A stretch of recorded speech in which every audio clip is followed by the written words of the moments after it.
Hi, welcome back to On the Volley, or as we like to be known, OTV. My name's Matt. I'm here doing something on financial fair play tonight. It's raised its ugly head again. Its ugly head, in my opinion, obviously. Some people may have a different opinion on that. I'm going to talk about a little bit about that and a few transfers related to why this has been back in the news again recently. So I'm going to start with not Manchester City. I'm going to start with Barcelona. The reports from last week coming out that Barcelona 1.15 billion in debt.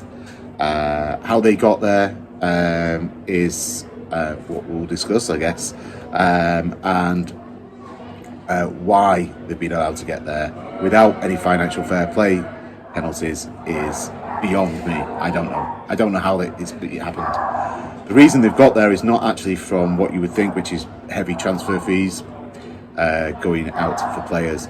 The reason they've got there is from their wage structure. Predominantly on that is Lionel Messi. He's cost them over 100 million a year to keep on their books.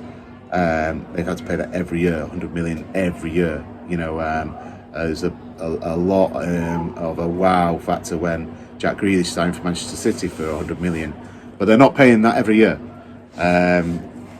So it's a one-off fee which is spread over the lifetime of the contract. So that equates to under 20 million a year on his signing fee. His wages coming in around about, I think, 12 million a year. So he's costing City, say, around about 30 million a year. Lionel Messi's 100 million.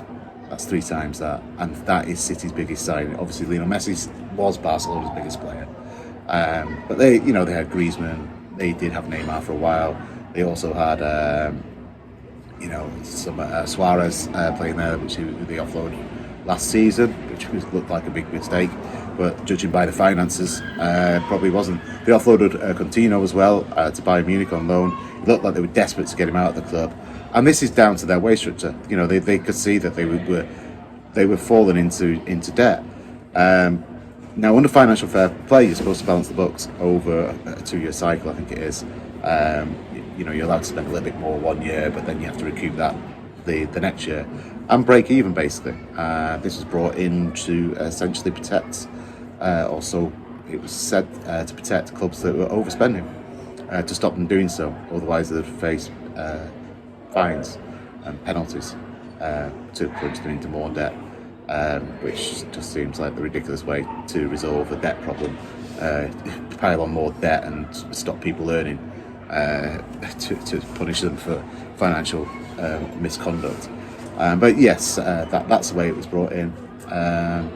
And so, Messi has left. Obviously, this has been part of basically Barcelona's failure to control their finances, failure of financial fair play to impose any sort of restrictions on them, or meaningful restrictions that would stop them spiraling into this debt.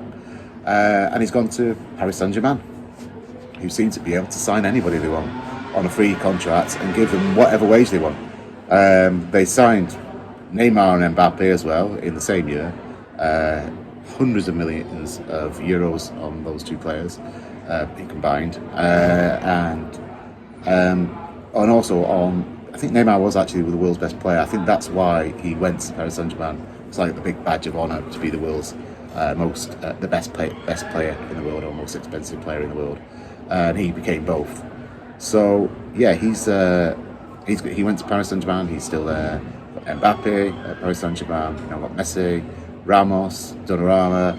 There's a few other signings they've made, and can't keep up the ball this summer. I think they made 6 in total, free transfers, but most likely because they're on such good wages.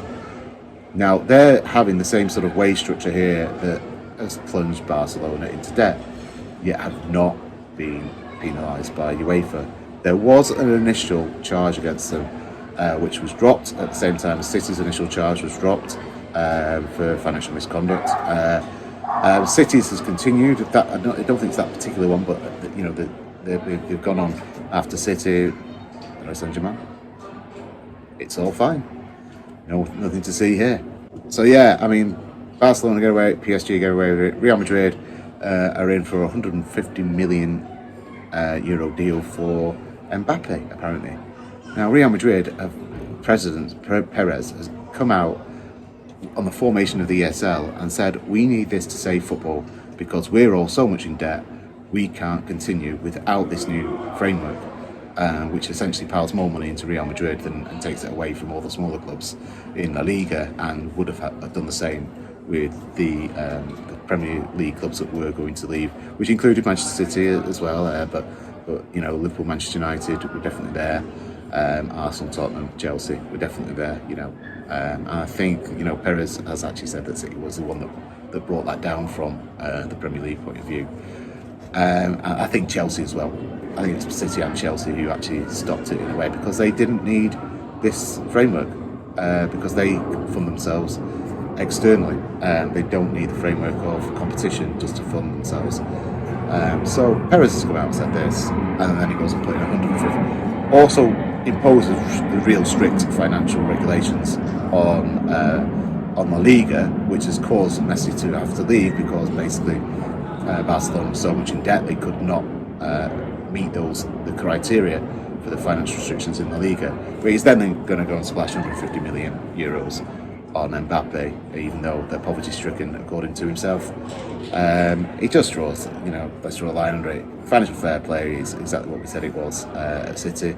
It's a ruse to stop us developing, and that is our opinion. That it there hasn't been any evidence to show that isn't the case. Let's put it that way. And there's plenty of evidence to show it is the case when you look at the clubs that we've just mentioned. So going on from that, obviously the big news today was that Kane has said that he's going to stay at Tottenham, and I'm actually quite glad about that. I'm really glad. I didn't think it was a signing City should have made for the money that was being asked. I didn't think that at any point. And he's a Tottenham lad. Let's face it. He plays with his heart for Tottenham, and it's sad when you see a player leave a club like that, because I think in Kane's case it was more about going for the greater level of competition that would be possible with Manchester City than Tottenham, certainly this season in the Champions League. City used to lose players like this all the time. Basically, Sean Wright-Phillips being the most famous for me in my lifetime, when he went to Chelsea for 21 million. City couldn't afford to say no to that at the time, and it's always a shame when players do leave your club in that manner. It's basically, we needed the money, and he could have achieved probably better, although it didn't work out for Sean Wright-Phillips at Chelsea. He could have achieved Champions League football just through a transfer. So I'm glad Kane stayed at Tottenham. Don't see really any obvious replacement. I know there's the lad at Fiorentina whose name escapes me again, who a few clubs have been looking at, including Atletico Madrid. Maybe that's an option for City if they do need to sign a striker.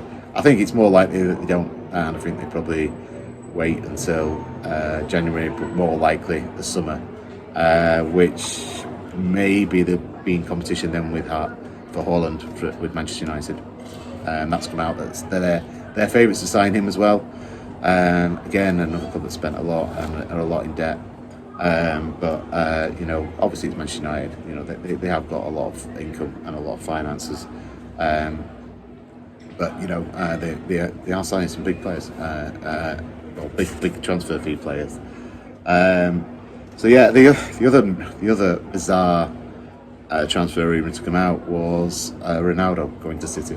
That's Cristiano Ronaldo, and for me, I just don't want to see it. Just really do not want to see it. Sorry. When he was playing for Manchester United and I was watching City when I was a season ticket holder at City, I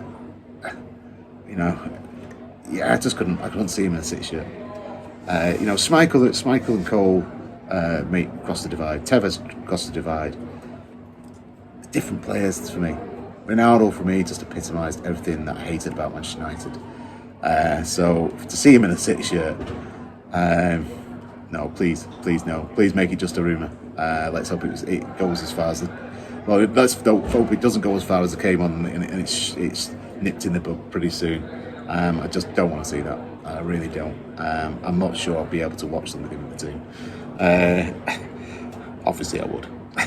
But yeah, and yeah, that's pretty much all I've got to say tonight.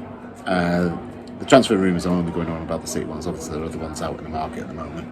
I'll let us all talk about that when we're hopefully together again this Sunday. I'm out of quarantine by then. So from me, that's it. Please remember to like and subscribe. I'm out.